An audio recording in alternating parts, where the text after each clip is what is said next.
Having someone who obviously has lived here their whole life and knows the city and the culture very, very well helped me get integrated a little bit faster, and if nothing else, I left with a lot of recommendations on places to go, things to see, things to do, so I really appreciated having that kind of guidance. For me, because I did the pre-ILP summer program, I was already pretty accustomed to Spanish life. With a host family was enlightening. It helped me adapt faster and understand more about the food, about tendencies. My stomach was not ready for the change in food because they use basically olive oil in everything they cook, which to me, I don't think it's a bad thing. It tastes good to me. I have some personal favorite dishes like tortilla de patata and croquetas and stuff that I really loved, and I eat them all the time still, even after the first month or so. But it's definitely, I find it harder to eat healthy. You have to look for different options. And they of course eat vegetables and things. So with the food itself, no problem at all. It's pretty much entirely based on potatoes, meat, seafood, and of course vegetables here and there.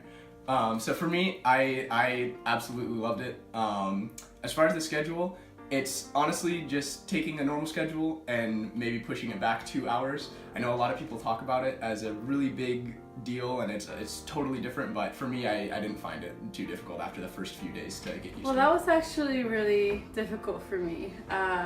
Not necessarily the foods that they eat, but the times that they eat. It's been 2 months and I'm still not used to it.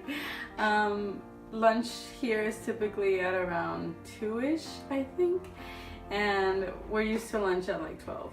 And then breakfast tends to be really small. And then dinner is really late. Dinner at my host parents' house is from 9:30 to 10:30.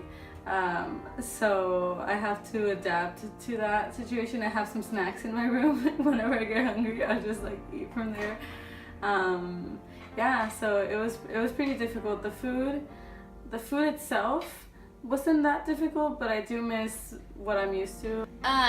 The Spanish schedule has been interesting for me. I think for the first month I really liked the food, and then it just kind of dropped off from there. I think it gets really repetitive, like jamón, tortilla, bocadillo. Like it just kind of like repeats itself after a while. It's all really good, you know, from the beginning, and then it all, you know, you just get sick of something if you eat it too much. There's a place though called Lateral. You guys should go.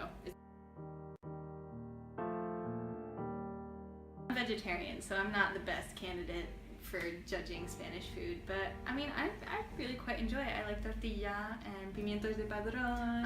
Yeah. And what else? Oh, I fell in love with olives. Spanish food is quite diverse. And then also, I mean, Madrid is a very metropolitan city. You can find all kinds of food. It's not just Spanish food. So Yeah, you can even find vegan food. Yes. So We eat so many vegan meals now.